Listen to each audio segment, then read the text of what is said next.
Good morning, everyone, and welcome to our vaccine question period. Today we're going to be joined by Dr. Yan Yu. He's a family physician from Calgary, Alberta, and he grew up in Alberta and attended medical school here at the University of Calgary. During his time in med school, he was also, got to do placements across the province, including in Olds, Alberta, and is eager to be answering your questions from across Alberta this morning as well. It is going to be completely a question period, so I have some kind of lined up, but I would love to see all of your questions asked as well, and then hopefully Dr. Yu can get to most of them this morning. We'll go over to Dr. Yan Yu and he can do a little bit of an intro as well. Hello, everybody. So I'm Dr. Yan Yu. 46 attendees. Very, very good turnout. Thanks for having me here. I'm honored to be here and to be able to answer your questions. What's really cool about this is that you get to ask questions in an anonymous format, so there's no judgment whatsoever. Nobody will know who asked each question. And I'm happy to answer any and all questions, so there won't be any censoring of any questions or anything like that. There's so much misinformation out there that I'm very keen to help clarify some issues and maybe worries and things that you may have. I'm likely not your family physician, so don't take my comments as medical advice.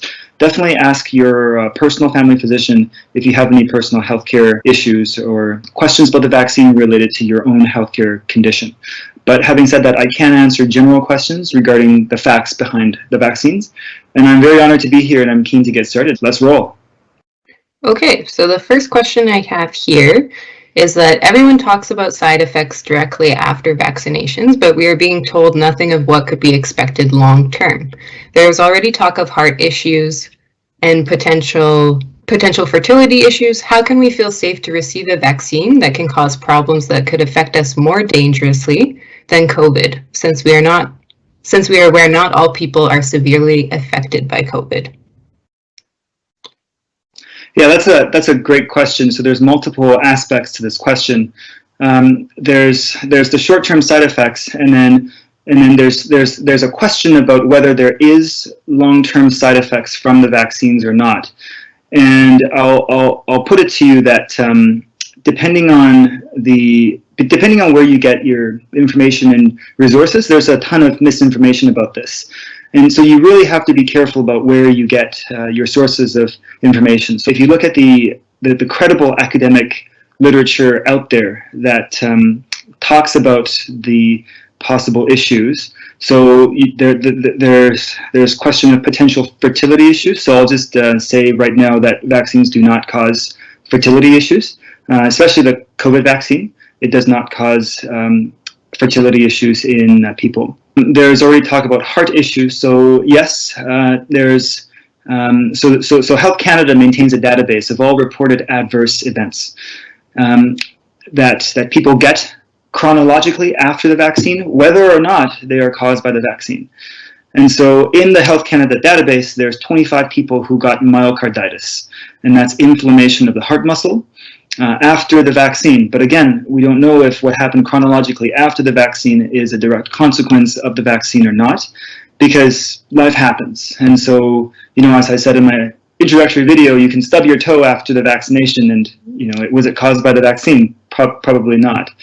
Now, the key is to compare whether there's a equal or similar baseline rate between how often myocarditis happens in people who have not received the vaccine, or just in the baseline population in general, versus the prevalence of myocarditis in people who have been vaccinated, and they have been doing that.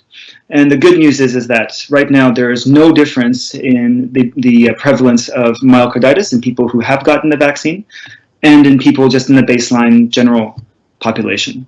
Now, keep in mind that myocarditis is something that we know as doctors happens all the time. Some of you might have had kids who got hand, foot, and mouth disease, or some of you might have had hand, foot, and mouth disease. So the virus that causes hand, foot, and mouth disease causes myocarditis 5% of the time. Similarly with COVID, COVID itself will cause myocarditis in some people. In terms of myocarditis being a potential side effect of the COVID vaccine, right now, that has not been proven to be the case.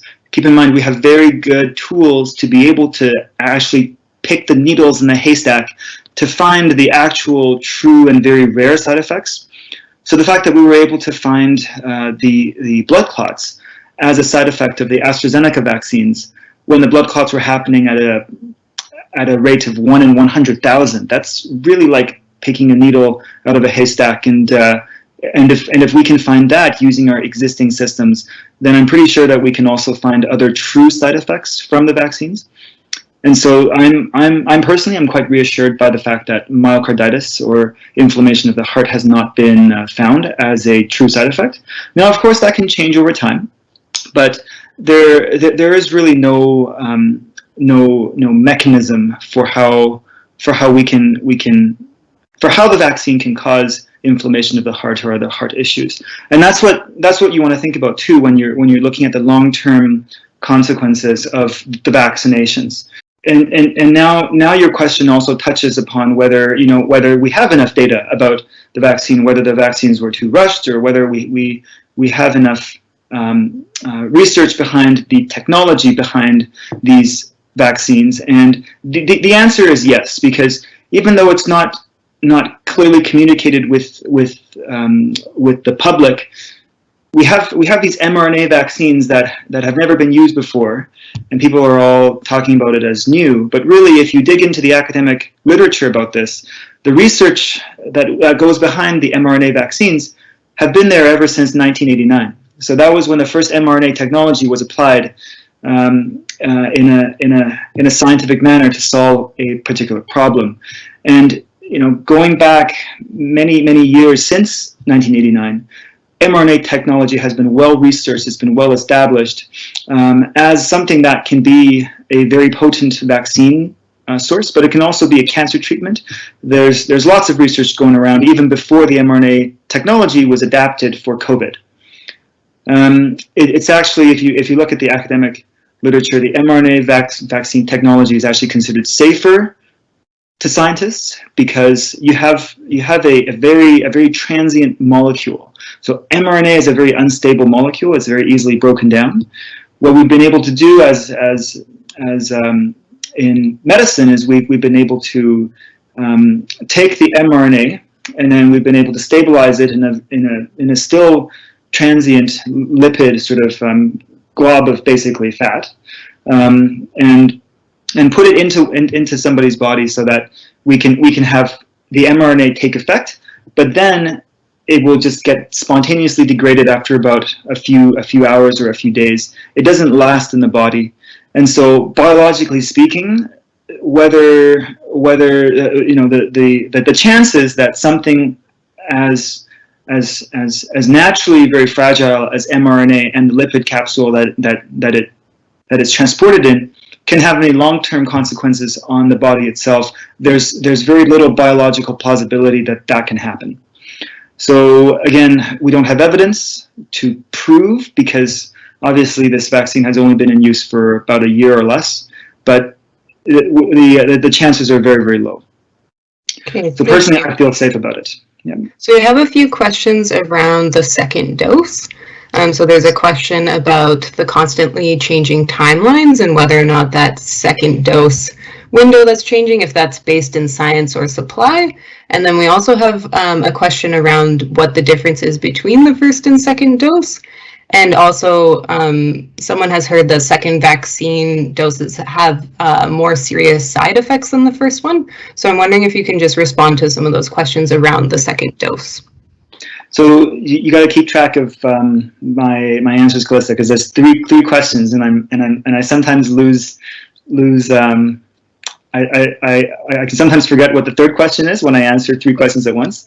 So the first question would be the changing timeline. So can I address that first, Calista? Yes, go for it. All right. Yeah. So great observation. There have been a lot of changing timelines, and I'm going to clarify some of that now.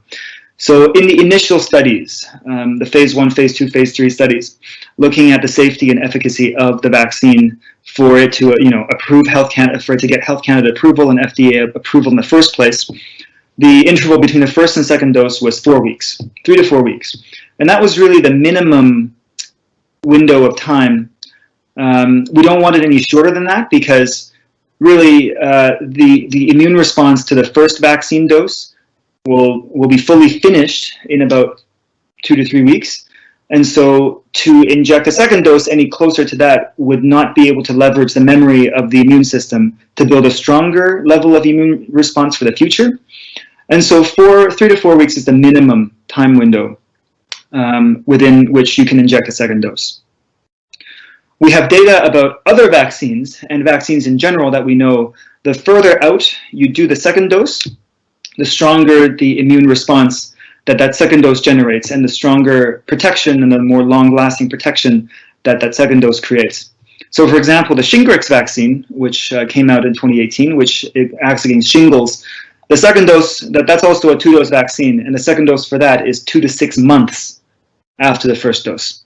So again, whenever I look at something, I don't just look at the guidelines and the sort of rules around it. I also think about the biological plausibility, and based on my understanding of the biology and physiology underlying all of these new drugs and new vaccines, and I have to say, it does make sense to have the vaccine dose, the second dose, spaced out a bit further than the sort of 3 to 4 weeks that were prescribed in the initial studies. Keeping in mind that the initial studies had a 3 to 4 week dosing interval because they needed to see what would happen. They needed to have the full vaccine effect out there amongst the vaccinated trial participants so that they can evaluate the study and have it completed in as short a time as possible to get the vaccine to market for us as quickly as possible. So in later studies, because we're always evaluating these vaccines, we don't just stop at the end of the phase 3 study. There's more phase 3 studies, there's phase 4 studies for aftermarket studies. In later studies, we've looked at, for example, the AstraZeneca vaccine and compared the difference in immunogenicity, so how much immune response that each dose generates, with the first dose being at 4 weeks and the first dose being at 12 weeks. And it turns out that the AstraZeneca vaccine, the second dose is even more effective once the waiting period is delayed to 12 weeks after the first dose, as opposed to the 4 weeks after the first dose. So with the AstraZeneca vaccine, I feel fairly good about having my patients be vaccinated within that 12-week window as opposed to a 4-week window. With the mRNA vaccines, I haven't come across any published data about that yet. It makes sense. There's good biological plausibility that if we delay it for maybe a couple of weeks, it's not going to be a big deal. But again, we don't have the data to fully support that. Whether that makes a difference, I'm not too sure. But right now, it just seems like we don't really have a choice because there's so many people that need to be vaccinated. We have limited supply, and so hopefully, once we get more supply, we can actually have people vaccinated in the manner that the studies actually prescribe. But again, if I was to say on the list of things that you should be concerned about when it comes to, do I worry about preventing myself from getting infected by COVID versus do I worry about how long of a wait my second dose will be, I would worry about the former first, and I would worry less about the latter. I hope that answers your question. Okay, so we have a few questions related to the mixing of different kinds of vaccines. Sorry, Calista, I think there was a second part and the third part to that question. Yeah, so it was just the second part was around side effects from the second vaccine and hearing that it's worse than the first one. Is that true? Okay, so that's a great question. Typically, we have to understand from that what the side effects are and what they represent. So side effects are typically just the body's immune response against the vaccine.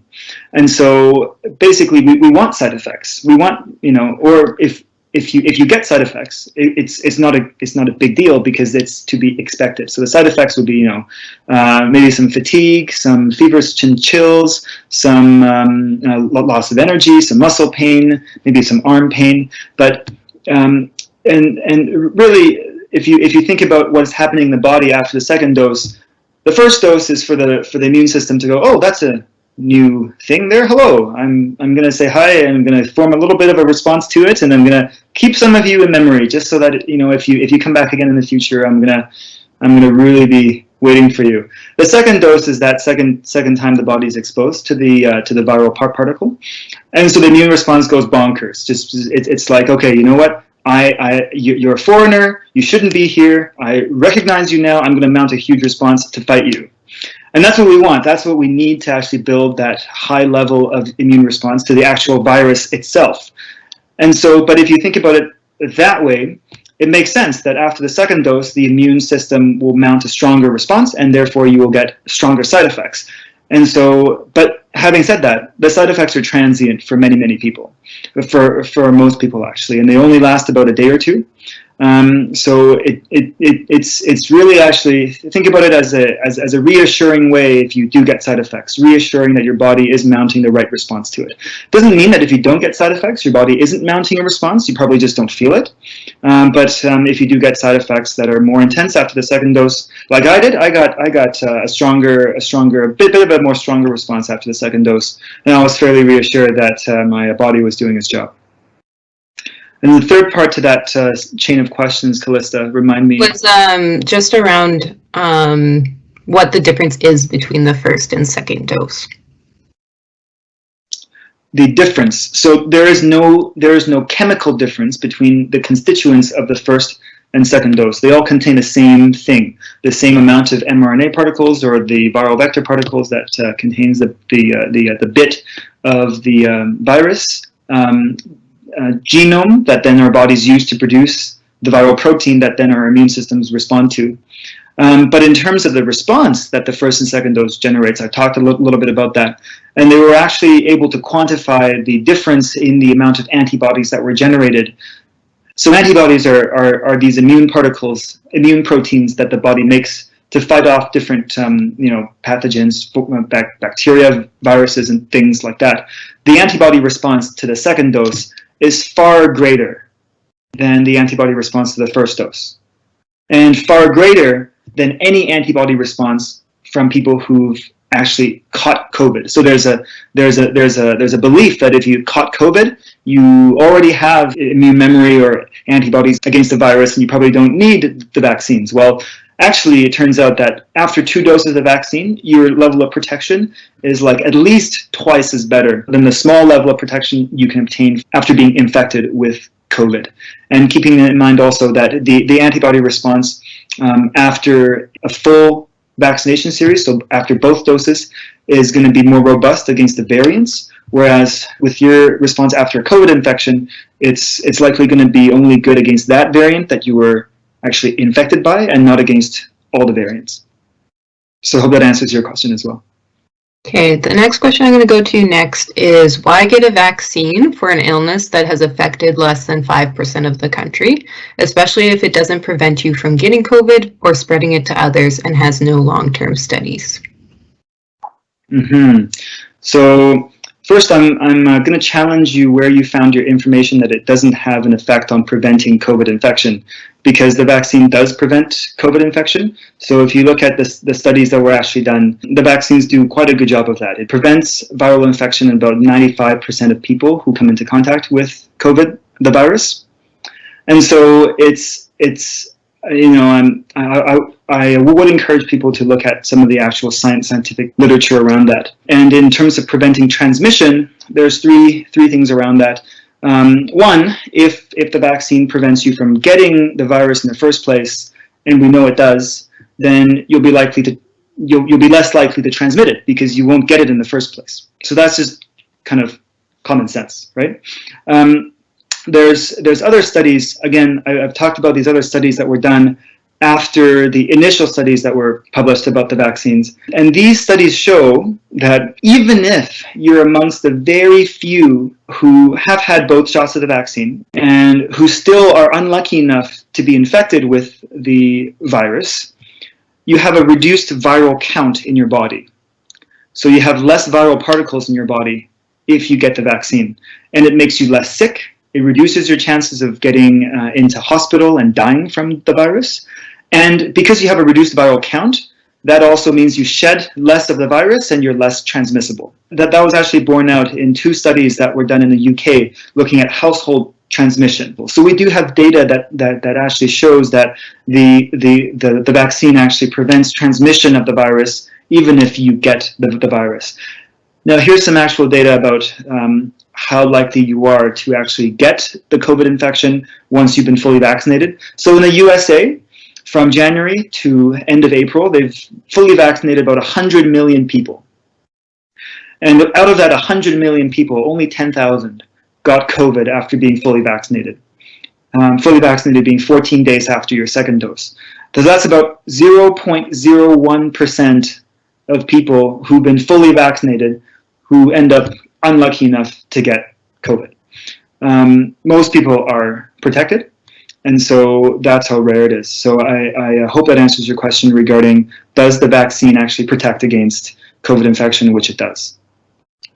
Okay, so we have quite a few questions here around mixing different kinds of vaccines. So for example, having AstraZeneca as your first and then Pfizer as your second, and whether or not it's safe to mix vaccines, whether or not Canada is the only country advising that it is possible to mix vaccines. So I'm just wondering if you can provide some clarity around those. Yes, so great question. Especially because, folks after getting the AstraZeneca for their first shot are a little bit wary about getting the AstraZeneca for the second shot, given that the side effect of blood clots have come out, even though the rate of blood clots after the second shot is like 6 times less, at least, than the rate of blood clots after the first shot, like 1 in 500,000 to 1 million. But anyway, going back to the question of mixing vaccines. So the question of mixing vaccines was first initially researched in the UK, then it continues to be researched around the world. And the latest we have on that comes from, I can actually send folks a link about this from NACI, the National Advisory Committee on Immunizations, which is that if you got the AstraZeneca vaccine, it's safe, and it's safe, and it's also perhaps even desirable to get an mRNA vaccine after you get your AstraZeneca vaccine. If you had an mRNA vaccine, so Pfizer or Moderna as your first dose, we recommend that you still stick with an mRNA vaccine for your second dose and don't go to the AstraZeneca for your second dose. And that's really just because you have this mRNA vaccine that is safer and also more strongly protects you, and so why would you switch to an AstraZeneca for your second dose? And there's also a question of whether, if you got Pfizer, could you get Moderna for the second dose? If you got Moderna, could you get Pfizer for your second dose? And the recommendation is, if there's limited supply and there's just none of that same mRNA brand that you had for your first dose, you can actually take the other brand for your second dose, and it will be fine. And Canada is definitely not the only country that's allowing or recommending this. So like I said, the first studies actually done on this was actually in the UK and in Germany, and in many parts of the world they're probably recommending the same thing. Okay, so we're approaching our time here, so I just wanted to check in, Dr. Yu, if you are able to stay on a little bit before 9, if we want to get to more questions, or if you have to jet off. I am scheduled until 9:30, or however long you guys want to keep me for. Okay. These are really important questions, and I'm happy to answer them. Perfect. So the next question I have for you is, at the start of this, the COVID vaccine was not okay for children, but now it is okay for 12 years and older. What changed so that is okay? And secondly, are there any reported complications for children? And third, is it best to have regular childhood vaccines first, then COVID shot, or is there a preference? Okay, great series of questions. I actually found it in the chat, so I hope I'm not forgetting any parts of the question. Okay, so at the start of this, it wasn't that the COVID vaccine was not okay for children. It was simply that, like with all studies for new drugs, the studies are not done in kids. They're not done in kids, they're not done in pregnant people, they're not done in immunocompromised people, and that's just the way that all studies are done for new drugs. It doesn't mean that the vaccines are not okay for those populations. It just means that the study protocol was not done that way, just because no studies have been done that way. So I hope that clarifies things a little bit. And now, since then, Pfizer has actually done a study looking at the safety and efficacy for their vaccine on kids 12 and older. And they've shown that it's safe and it's really, really effective. Really, really effective. And so what that tells us is that, number one, science is continually doing research on these vaccines. and that, yes, we now have data to support the fact that these vaccines are safe for 12-year-olds, and that's why the guidance changed. It was probably already safe for 12-year-olds and up. It's just that governments didn't want to make that guideline without the data backing it up. So that's what's changed. Reported complications for children. So there's always reported side effects or reported effects after the vaccine. So they're called adverse effects after the vaccine. But again, these just because somebody reports an adverse reaction to a vaccine doesn't mean that the adverse reaction was caused by the vaccine. So there's actually good numbers. You can look this up yourself. So it's so Health Canada has a health info base for COVID vaccine safety. I can share the link with Callista and get that. You know what? I'll just make a public announcement and so that people can see the link, because it's a really good website where the Government of Canada publishes all of the and I just sent that in the published chat now. I'm not sure if you can see that or not.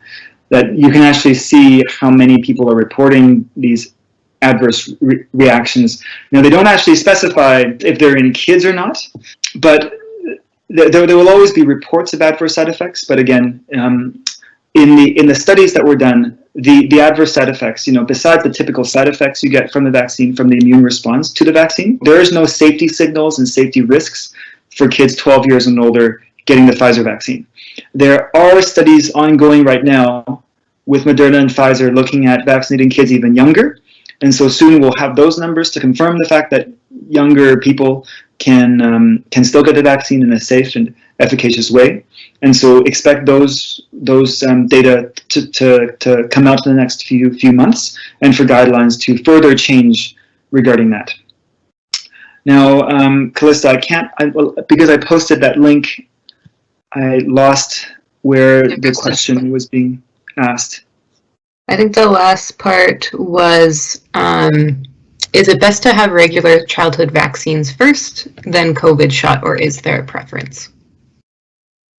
Okay, yeah, I can't find the question in the chat anymore, but so regular childhood vaccines happen at various times. So most of it happens before the age of 2, and then some of it, like 1 or 2, happens at around like grade 8 or something like that.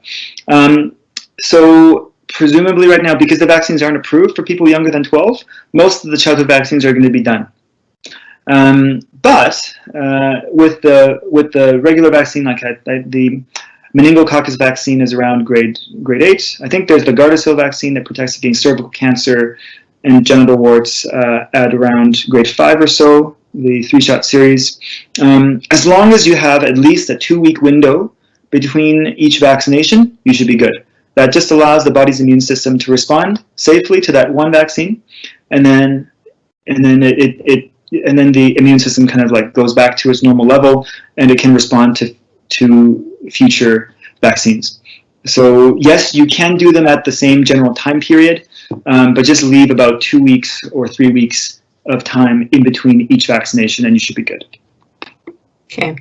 Just for anyone who does have to hop off because we are past that 9 o'clock time limit, we will share out the recording afterwards just for your information.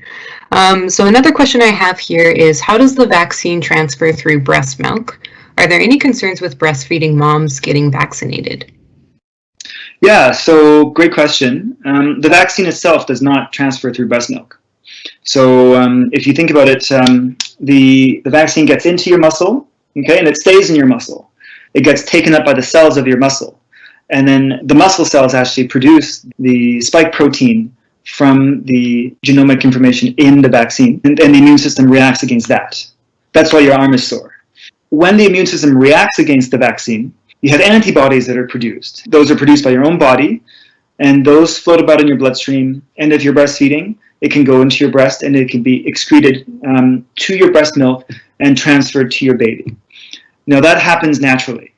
So if you get a cold when you're breastfeeding and your body develops antibodies against the cold virus, you're still going to transfer antibodies to your baby. And your baby actually also gets your antibodies that you have from your own personal childhood vaccinations against polio, against tetanus. So those things will be floating around in your body anyway. So we have tons and tons of antibodies just floating around in our blood, waiting to react to things that may happen to us. Those things are all going to be those antibodies are all going to be transferred to your baby through breast milk anyway, and that's part of the benefit of breastfeeding, is that you convey passive immunity to your baby through the transfer of breast milk, and so that's a good thing. Concerns with breastfeeding moms getting vaccinated? I mean, I haven't heard any. Again, because the vaccine itself doesn't transfer to the through the breast milk to the baby. It's more only the antibodies. The concern is more with moms who are considering pregnancy or who are pregnant. So that's. Did you want me to speak a little bit about that, Calista, or was that a question? It wasn't a question, but if you want to, feel free to go ahead. Sure. Okay. Yeah. So the concern with getting the vaccine during pregnancy is that we don't. Again, when the studies were initially being done, it's normally never part of the normal regulatory process to include pregnant women in the study design process looking at new drugs. And so we don't have data that tells us whether the vaccine is going to be safe for pregnant women or not. But we do have data from actually what happened after the vaccines were approved and released, because like in the US as of March, so again, this is out-of-date data, but as of March, over 30,000 pregnant women have received either the Pfizer or the Moderna vaccine, and there were no differences in baseline rates of any adverse outcomes to the pregnancy or to the fetus in those groups who have been vaccinated with the mRNA vaccines versus a baseline group of pregnant women just in the general population who have not been vaccinated. Obviously, there have been many more pregnant people who have gotten the vaccination after March, and I would guess that there's probably not just 30,000 people who've been vaccinated who are pregnant now. It's probably like almost I don't know, there's a ton more people now. And the fact that we haven't heard of a signal, of any safety signals that are caused by the vaccines, suggests that it is safe. But then again, we don't have confirmed randomized controlled trial data for the pregnant population. So there's no definitive data that it is safe.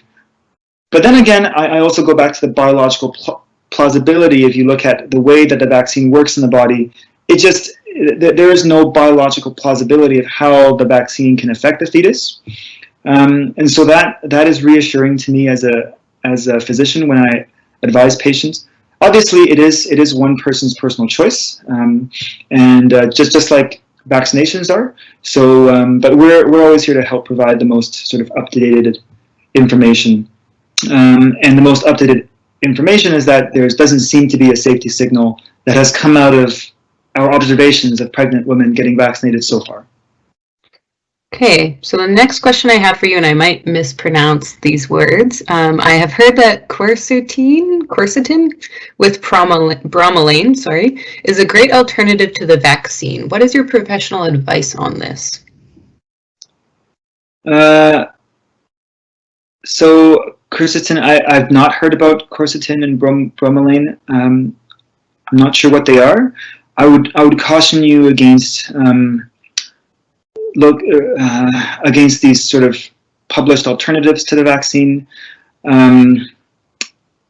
especially because these seem to be just chemical names, and they don't trigger that immune response to the actual virus itself that the vaccines do. Whenever you read about stuff like this, you should actually look at who is writing it, and if it's in a fairly sort of niche or alternative news media, you want to think about why that news media is wanting to promote such information. Could they be possibly benefiting financially from, sharing, frankly, what is misinformation? It's unfortunate, really, that that this is out there and it's confusing people. But the thing is, when you want a vaccination, you want a product that when you when you take it, it will have a specific response to a specific disease. And the way the vaccines do that is it actually contains a bit of the virus itself, but not the whole virus, so it's not going to cause COVID and it's not going to cause disease, but it contains a bit of the viral genome so that we can make a little bit of the specific virus to give our bodies specific defense against the virus. And so we know that it will work against the virus, whereas this just doesn't make sense, and it doesn't make sense that any generic chemical is going to give you a specific immune response against a specific disease. So some people get hopeful about stories like this. I would say it's probably not a good idea, and it might actually just cause more harmful side effects to you from taking in these foreign chemicals than if you were to just avoid it. Maybe as a follow-up to that, could you talk about the vaccine development and timelines? This person states that many of the people they speak with will not receive the vaccine because of how quickly the vaccine was developed and rolled out to the public. So curiosity around if there was any step bypassed in the testing stage of this vaccine versus previous vaccines. Yeah, so great question. And I've had that conversation with my own patients very, very often. First, let me go back to saying that the technology behind the mRNA vaccine and the AstraZeneca vaccine is not new. They've been doing mRNA technology since 1989. It was actually adopted by a group called the Coalition for Epidemic Preparedness Innovations, which is an international organization that prepares for pandemics as early as 2018. So we have the technology that is safe, even before COVID appeared. Now, in terms of the COVID vaccine development, it still actually went through the entire process of new drug development, and the FDA has a very standard process for this. The phase 1 trials looking at safety, the phase 2 trials looking at effectiveness, and the phase 3 trials looking at efficacy at the real world level for a large group of people, at least 30,000 people. And so it did go through all of these phases in the appropriate way. What was cut down was the amount of red tape and bureaucracy between each of these stages, and also the way they analyzed the data. So in the past, when there was no hurry or when there was no pandemic and when people weren't dying in as great numbers as they were, the way that these studies were analyzed was the studies would be done, and then the regulators would sit back and have a nice coffee and just, take their sweet time in reviewing the data after each phase of the study was done. Now, for the COVID vaccines, governments have mandated that the regulators actually review the data as they come in. And then, so think about like a typical bureaucrat regulator. They got the stack of paperwork that they have to review. The government has mandated that they actually bring the COVID studies to the top of their list. So that was what changed to make the approval of the vaccines so quick. No scientifically necessary steps were skipped to bring these vaccines to market. So I have this question that says, I heard the vaccine can affect menstruation. If someone already deals with heavy periods, should they be concerned about this side effect? So the vaccines do not affect menstruation. It was not found to be part of the side effect profile of the vaccines, and from a biological plausibility perspective, the vaccine does not affect menstruation. So I would say if you exchange a change in your menstruation after the vaccine, it's probably because of the fact that your menstrual cycles will be changing anyway, as opposed to because of the vaccine. And the caution there is to not attribute anything that comes after the vaccine as a cause, as caused by the vaccine.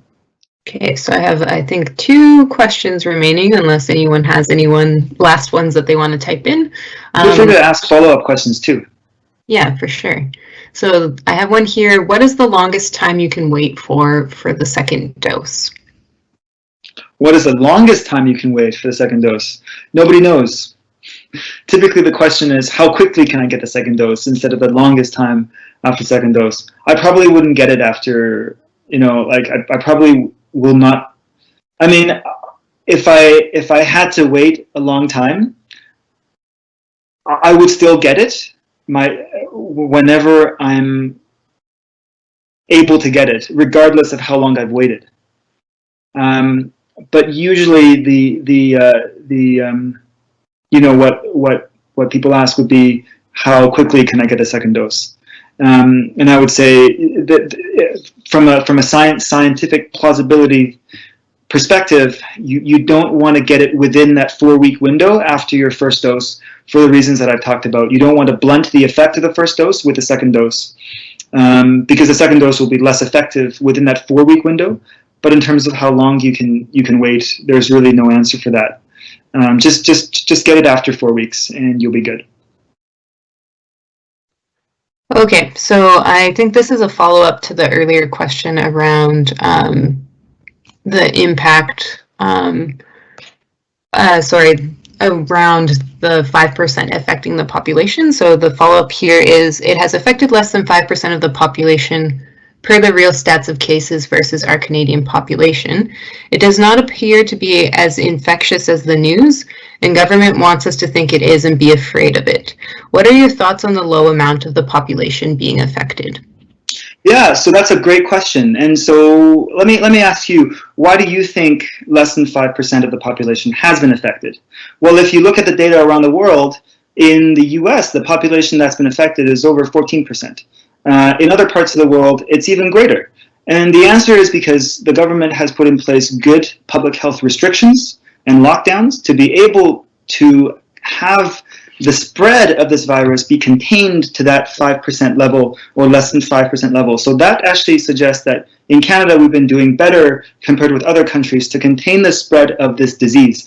So if we didn't have lockdowns, if we didn't take public health precautions against the virus, if we just went around business as usual, we would have this virus affecting much more than just 5% of the population. And we would have it maybe even affecting all parts of the population, because, you know, that's what viruses do. They spread very insidiously from people to people. And here, keep in mind here with the coronavirus, we're talking about the Wayne Gretzky of all viruses here. So there's no way to estimate just how much damage that this could cause had it not been for the good public health guidelines that we've had here in Canada. So I question your premise that it has affected less than 5% of the population, and it will only affect 5% of the population. So that's addressing the first part of your question. So yeah, it actually is more infectious than that if we let it roam. And the fact that we don't want these lockdown guidelines, we don't want these lockdown measures forever. You know, we want to go back to life as usual. We want to be able to hang out with our friends. We want to be able to travel again.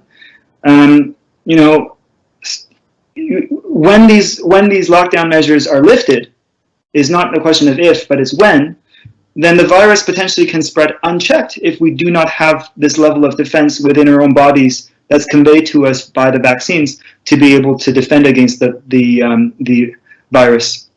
Let me just read the other parts of your question. Yeah. News is fairly infectious, and I do agree. We have quite a crazy 24-hour news cycle that likes to hype things up. However, looking at this from my perspective as a healthcare professional, and I have friends who work in the ICUs and the emergency rooms, and I've actually, like every month or so, my clinic has weekend call rotations, and for doctors to call patients who have had COVID infections. This is serious. This does affect people. This does kill people, and if we don't keep it in check, first with our lockdowns and then with the vaccines, then a hell of a lot more people are going to be affected, more than just the 5%. So I hope that answers your question, and feel free to ask follow-up questions to this. There's a question here. If you tested positive for COVID, is there a period you should wait before getting the vaccine? Great question. Yeah. So if you tested positive for COVID, you should wait until you've recovered from the viral infection first before you get the vaccine. And for most people, that's when their period of self-isolation is up. But for other people, it could mean after they've gone back home from being in the hospital, or after their symptoms completely go away. And the reason for waiting to get the vaccine after you're recovered from the virus is because when you're fighting off the virus, your immune system is already reacting against the virus. It's probably not going to be as responsive to the vaccine as if the vaccine was introduced at a time when the immune system was quiet. So next question here, do you recommend we continue wearing masks and distancing after the restrictions are gone in a couple of weeks? Yeah, so this question really goes back to how the virus is transmitted. And the short answer, yes, I do recommend people follow public health guidelines after the vaccinations and after the restrictions are lifted. And the reason is that there's so many reasons for that. Number one, COVID is not going to go away after everybody gets vaccinated. Or, you know what, if 100% of the global population can be vaccinated, then it will likely go away. It has a higher chance of going away, disappearing from the face of the earth than not, because of the principle and the benefits of herd immunity. But you know, given the level of vaccine uptake we have in our society, with right now with more than 30% of the population still have not had their first dose, I think it's likely that COVID will stay. And so you don't want to be that 0.01% that is fully vaccinated and still gets the viral infection. That would just be so unlucky. And also we've seen that with the public health guidelines that we've been in place over this last year, the rate of other respiratory infections have just basically fallen off the cliff. So no flu, which is excellent. I haven't seen a cold in my clinical practice since early 2020. So that's been great. From the studies of how COVID is spread, there has also been more studies about how other respiratory infections have spread, and the role of little aerosols, little small particles, little droplets that hang in the air and that gets suspended in the air, mostly around us. You know, it's more concentrated close to where the person who's transmitting or spreading the infection is, but it hangs in the air. And that learning has led to us wearing masks, even just to contain, because some of us, when we get these infections, we don't know that we've been infected because we don't get symptoms. And so if we don't have symptoms, we don't know that we're infected, but if we wear masks, we can protect other people around us from the unintentional transmission of whatever respiratory virus that we have. So yes, I do recommend that we keep wearing masks, keep washing your hands, things like that, even after the pandemic is over, because it will help prevent future spread of any sort of respiratory viruses. Okay, the next question I have here is, why get the vaccine if you have tested positive for COVID? Would you not already have the antibodies, which would be better than a vaccine? Yeah. So I think I may have answered this already, but to clarify, if you got COVID, the amount of antibodies that you have is going to be far less than a full series of vaccinations can give you, and they've actually measured this. So so I've actually read the papers that have measured this. And also, when you have had COVID, the immune memory response against that is going to be messy compared with when you have the vaccine against COVID. So when you have when you have a COVID infection, your immune system will build up memory. You know, there's no way to control what sort of memory the immune system builds up in response to the virus. So you have the whole viral particle being in your body, and you know, your immune system can build up memory against, say, a bit of the membrane or a bit of other proteins in the virus that's not specific to the virus, but it's shared between different types of coronaviruses. And so what that means is you don't get as specific an immune memory against COVID, and any new strains of COVID that do come along and infect you might still infect you. So there have been reports of people who have had the original strain of COVID, for example, in Brazil, and then the P1 variant in Brazil comes along and reinfects them. So whereas with a vaccine against the virus, we have the vaccine producing in your bodies a very specific part of the virus particle called the spike protein, which is actually very specific to the coronavirus. And so your immune system will be specific for COVID-19. And also it also protects you against variants, because when you have the entire spike protein, only parts of the spike protein mutate at any given time to give you the different variants. There's other parts of the spike protein that's conserved between all the variants. And so if you build up immunity antibodies against all the different parts of the spike protein, that can actually confer a degree of immunity against multiple different types of variants, regardless of what comes up. So I hope that answers your question there. Okay, so we're hitting 9:25 here, and we have a few left. I'm wondering, I might just do kind of one final question here, but I'm wondering, Dr. Yu, if we can follow up with you on some of these questions that we didn't get to. Would that be okay? I got time if you guys have time. Okay, well, we'll keep going then. Yeah. How effective is a single dose of the vaccine against the Delta variant? Also, the government of Alberta is planning on moving ahead with the stampede. Is it advisable to attend such an event with only a single dose? Yeah, a single dose is not very effective against the Delta variant. It's about 30% effective. I love going to Stampede. I'm raised in Calgary. I will not be going to the Stampede this year, even though I'm fully vaccinated. It's just too risky, and I would definitely not advise my patients to attend the Stampede on only a single dose. Even though it is in an outdoor setting, which mitigates the risk of viral transmission, the fact that you have so many people, and you may even have people coming in from different parts of the country, or maybe even from other countries, coming in and attending this event, it's definitely not. I would agree with most of my clinical colleagues that it is more dangerous to attend this year as opposed to other years.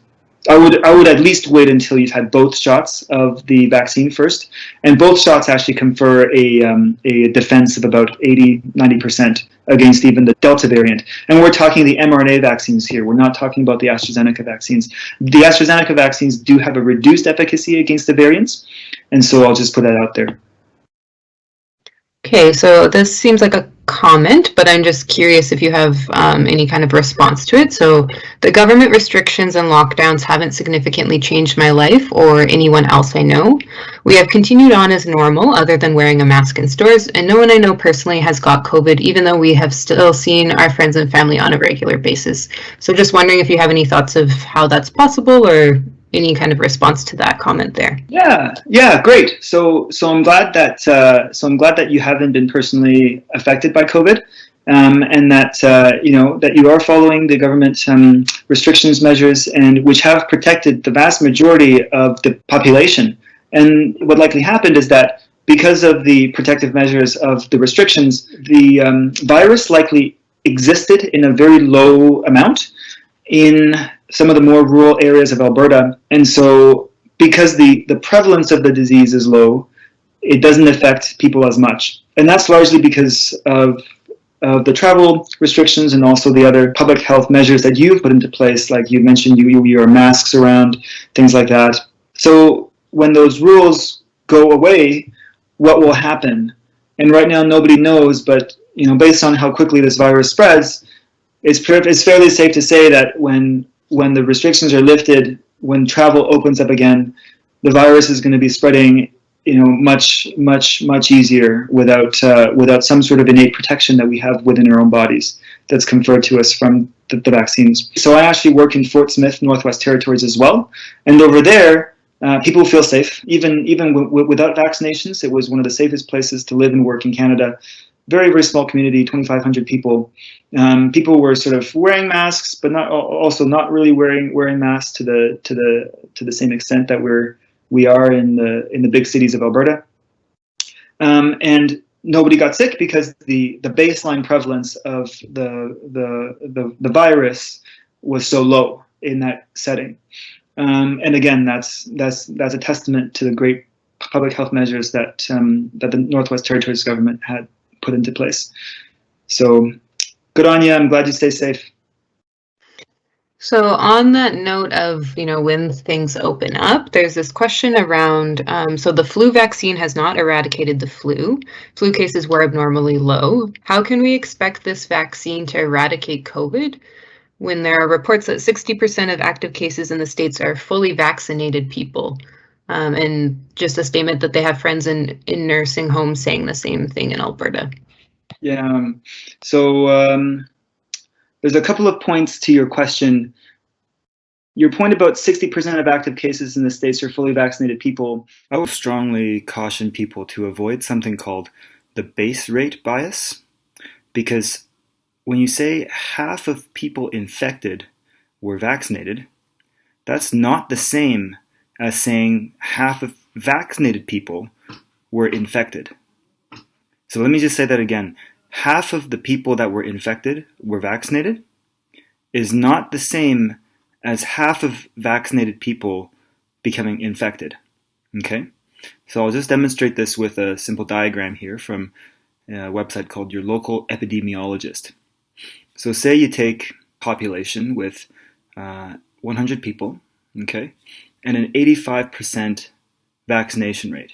85% of people will be vaccinated, and 15 people in this 100-person community are not vaccinated.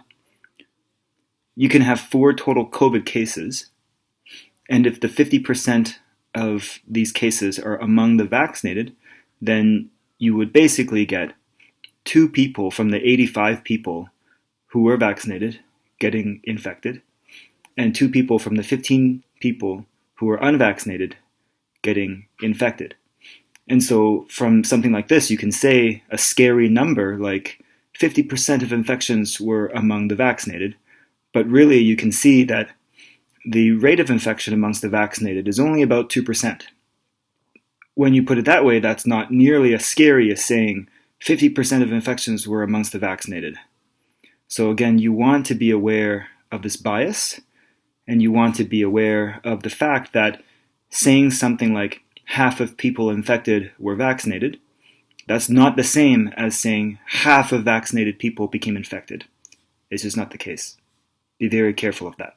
I would wonder where you got the report that 60% of active cases in the States are fully vaccinated, because the data from the CDC that I'm quoting, that I quoted earlier in the session, which is you had from January to end of April, you had 100 million people fully vaccinated, and only about 12,000, 10,000 people from that fully vaccinated 100 million people got COVID. That's about 0.01%. It doesn't jive with the numbers that you're seeing.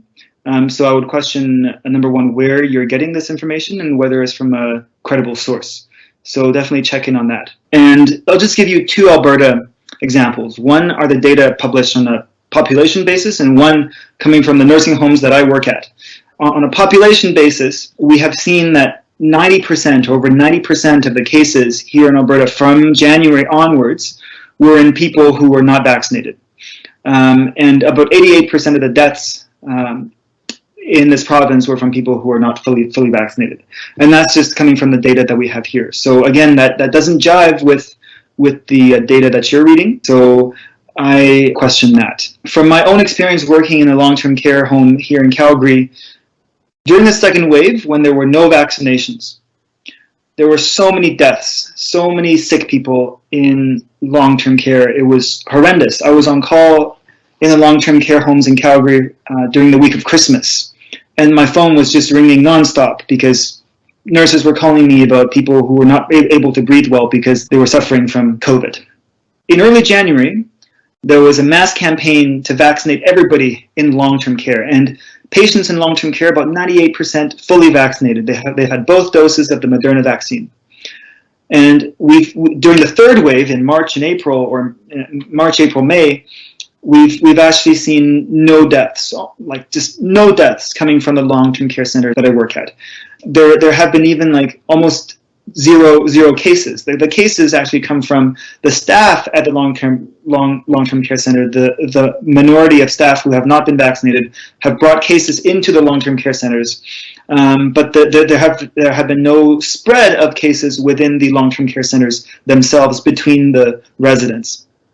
And so that to me is just one anecdotal bit of evidence that the vaccines actually do work. If you notice, if you follow the number of deaths that Dina Hinshaw and the government has been reporting over the last few months, you'll have noticed that the number of deaths in the second wave is far more than the number of deaths in the third wave. And it was mostly because folks in long-term care, the most vulnerable people, they were dying. from COVID. And those numbers showed up in the second wave as deaths, versus not in the third wave, because people in long-term care were protected, and they were protected fairly well. Does that answer the question? Let me see here. The flu vaccine, yeah, okay. And yeah, the flu vaccine has not eradicated the flu, mostly because flu is actually something that is quite, the flu virus, there's many different strains of the flu virus, more than the 4 strains of COVID that we have.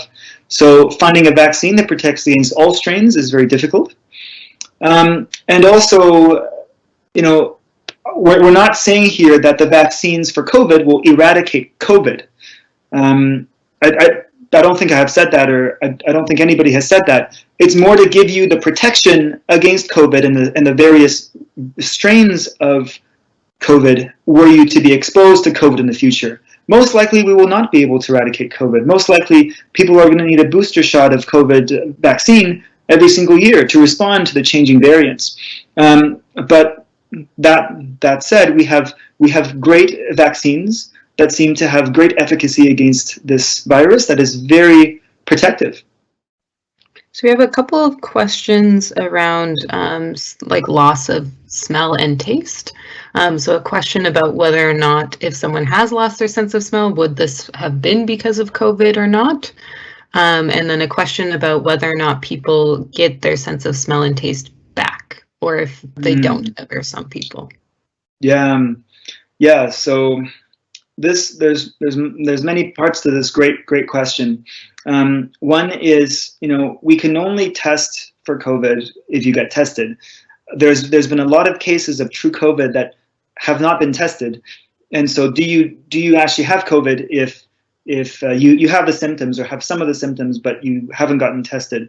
And what I'll say to that is a lot of the symptoms of COVID are very non-specific. For example, if you have a loss of smell or taste, some people just get loss of smell or taste because they have sinus buildup because of allergies when they have the nasal congestion and the sinus mucus buildup that blocks their smell receptors in their nose.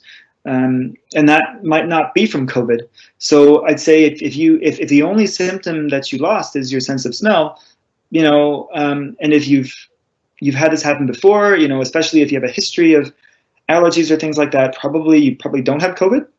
You probably should get tested though, just to make sure that, if you do have COVID, you don't spread around to other people. One cannot say that if you had only lost your sense of smell that you definitely have COVID. And then regarding the ability to get that sense of smell back, that has actually been one of the more serious not serious from a life-threatening sense, but in terms of a quality of life sense. There's a lot of people who get COVID who never get their sense of smell and taste back, or who haven't yet after many months. New York Times has actually done fairly good reporting about this. Actually, one New York Times food critic actually got COVID and still hasn't gotten their sense of taste back, which is just horrible, And imagine going through life without with no ability to appreciate all the different smells and tastes of food, right? I wouldn't want anybody to have that. One more reason to make sure that you're as protected from this virus as possible. So this might be a nice question kind of to wrap us up. With all the new vaccine information and misinformation coming out daily, how can we figure out what to believe and what to not? Yeah, that's a great question. I would say if you have a family doctor, if you don't have a family doctor, you should get a family doctor. I've actually talked about the vaccine and the virus with almost all my patients. Every time we have a visit, we're always here for you, I would say that almost all family doctors in Alberta are up to date with the information and can use their sort of background knowledge and experience with disease, just in general, with how the body works, to help guide, to help provide some guidance and clarity around this matter. So that's my number one recommendation, is to go to your doctor to actually find out the right sources of information. Okay, I just had one last question come in, so I'm going to ask that, and then we'll wrap up here. So it appears as though COVID will continue to be around for years to come. Why were we able to contain or eradicate other viruses such as H1N1? And further, if we get the double dose of COVID vaccine, how long can we expect the protection to last?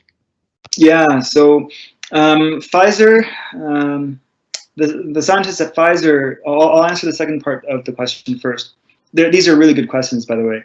I'll answer the second part first, which is Pfizer has said that, at least double dose, the full series, that the 2 doses of the vaccine will last for at least a year. I haven't came across any statements from the Moderna scientists or the AstraZeneca scientists, but if you look at in theory how the human body works, your immune cells will probably last for a good few years. You might have so for example, the childhood vaccinations, against measles, mumps, rubella, things like that. When you've had those vaccines in childhood, and because we measure the level of defense or antibodies you have against these diseases in pregnant women, we know what their level of response, we know what their level of protection is. We can still detect antibodies against these potential viruses, when they're pregnant, and that's about 20, 30 years after they get their childhood vaccines. And so nobody really knows for sure if the immune response from the COVID vaccines will last that long.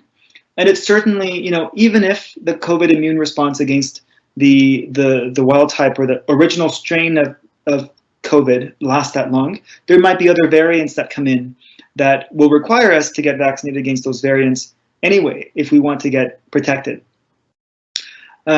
So I guess that the short answer to your question is we don't really know how long the protection will last, but it also depends on other factors, such as whether variants come into play.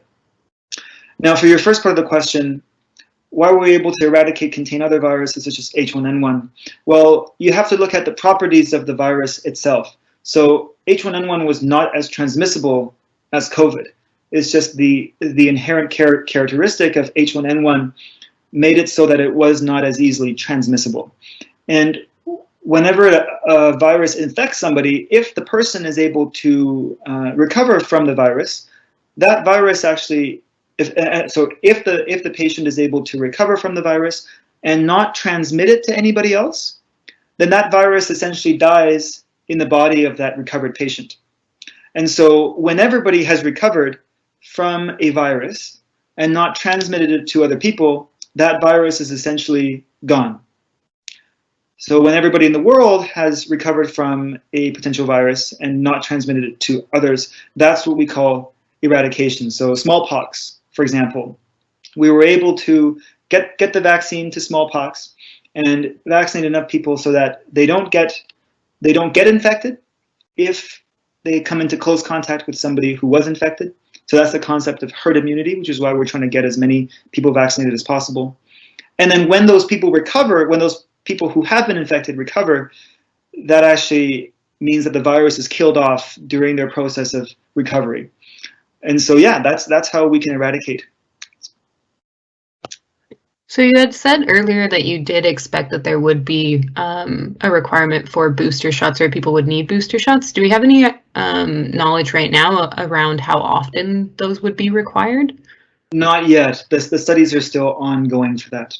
So I expect, by the end of this year, we'll be able to have some information about that. So keep your eyes tuned for that. Okay, I think that's all the questions we have. We got to all of them. We published all of them. We answered all of them. So thank you so much, Dr. Yu, for all of your time and your extra time this morning so that we were able to get to all of the questions. And thanks to everyone who showed up and asked all of these great questions so that, we all were able to learn from Dr. Yu's responses. I don't know if you have any closing words, Dr. Yu. If not, we'll say goodbye. That's it. Thank you so much for your attention, everybody, and for being so open to coming to this session. I know that this virus and this vaccine has become a very controversial point, for many people. I hope I haven't offended anybody. I have done my best to try to give the facts, and I hope everybody stays safe and is able to stay healthy for the rest of this. Thanks for having me. Awesome. Thanks so much. Have a great day, everyone. Take care.